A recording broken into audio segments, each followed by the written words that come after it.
tartanka kubadeed lagu xusayo bisha barakaysan ee Ramadaan oo ay soo qaban qaabiyeen xisbiga xaakimka kulmiye ayaa ku qabsoomay xarunta gobolka Xaysime ee Taleex tartankan oo u dhaxeeya kooxaha heerka koowaad iyo heerka labaad ee iyagu ka dhisan gobolka Xaysime xaruntiisa Taleex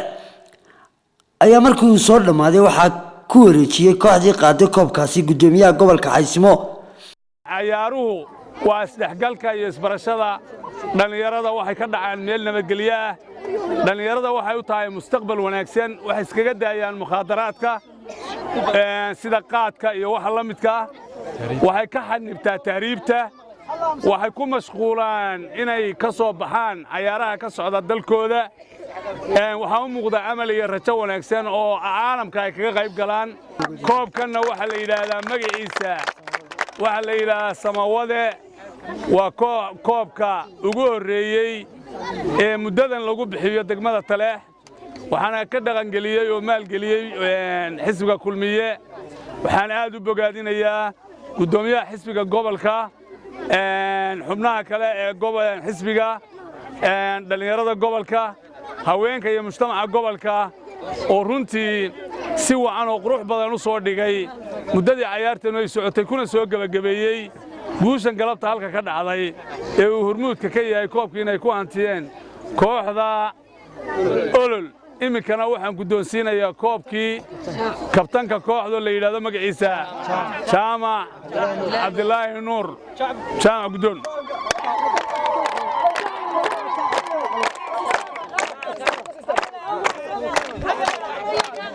مسؤولينta koobkaasi soo qaban qaabisay ee xisbul xaakimka kulmiye gobolka Xaysimo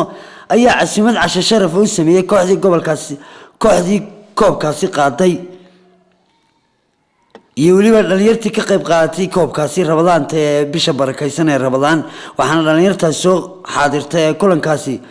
ay baaq ugu direen musharaxa madaxweynaha xisbul xaakimka kulmiye mudane Muuse Biixi Cabdi oo ay sheegeen inuu ahaa musharaxa kaliya isagu xarunta gobolka Xaysime u yimi xilligii abaaruhu ay ka taagnaayeen sidii ugu gurman lahaa dadkaasi biyeeye baadba koobkan waa koobkii ugu horeeyay ee gobolka laga qabto taariikh ahaan ama intii aan hadda gobolkan joognay weli dama ay dhicin wixii maamul la jiray deegaankan wax koob oo laga qabtay haba yaraatee ma ay jirin hal waxa koobkii ugu horeeyay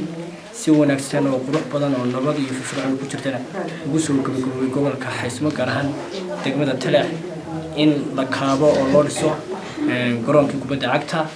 iyo qalabka isboortiga olol koob ku guuleystay koobkaas oo maal galiyay xisbiga kulmiye magaalada uu keenay walaalaha barnaamijkiisa iyo tawirkii uu sameeyay koobkaas maadaama hawl kala baxay hawl isboorti ay tahay koobkaas waxa koobka kii ugu horeeyay Taleex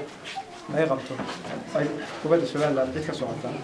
munaasabadan ay goobjoog ka ahaayeen gudoomiyaha gobolka Xaysimo mudane Cabdirashiid Maxamed Axmed Xiir iyo waliba gudoomiyaha xisbul xaakimka kulmiye gobolka Xaysimo ayaa intooduba sheegay in ay la garab taagan yihiin dhalinyarta gobolka Xaysimo dhanka horumarka iyo waliba dhanka tayanta ciyaartooyga ee ka dhisan guud ahaanba gobolka Xaysimo aniga farxad weyn waxa ii ah ama sharaf ii ah ama milgo ii ah anigoo galabta soo gabagabeeyay koobkii gobolka Xaysimo degmada Taleex ee isboortiga ee xisbiga kulmiye garamadihii iyo koobkii ugu soo wareejiyay sida quruxda badan ee milgada leh ee maamuuska leh uu koobkaas igu soo dhamaaday baa horta sharaf weyn oo ah arinta dhiirigelinta dhalinyarada iyo isdhexgalka waxay ahayd qodobada xisbiga kulmiye ee madaxweynaha jamhuuriyadda Soomaaliland oo hormuudka ka ahaa waxay aad iyo aad dhiirigelinaysaa dhalinyarada gobolka Xaysimo in ay qaybtooda maanta joogtaa u tartamaysa xilka inay kala wareegto ay u tartamaan jamhuuriyadda Soomaaliland waa xisbiga kaliya ninkii dhammaay xisbiga haystay uu Taleex halkan uu inuu ku yimi xilliga waliba waqti ugu adkaa ee abaarta ahayd halkan uu biyo 100 boqodood oo biyo lacagtooda ay ku bixiyeen oo ku bixiyay isaga iyo waftidii ballaanayd ee ka socotay xukuumadda ee hogaaminaya wasiirka arrimaha gudaha iyo wasiirka madaxtooyada ay halka yimaadeen iyo raashinkii ay ku bixiyeen halkan ugu bixiyay xisbigu si uu xogaal noogu noqdo duruufaha hadda xisbiga kaliya inaan kala qayb qaatay xogta meesha ka jirtana ogaaday waxna ku bixiyay waxaan filayaa madaxa xisbiyada kale adhoona deenaana idiin marka waxaan filayaa وبرخض عمر أحمد والباهنة قرن كجمهورية الصوماليلان لا صعنات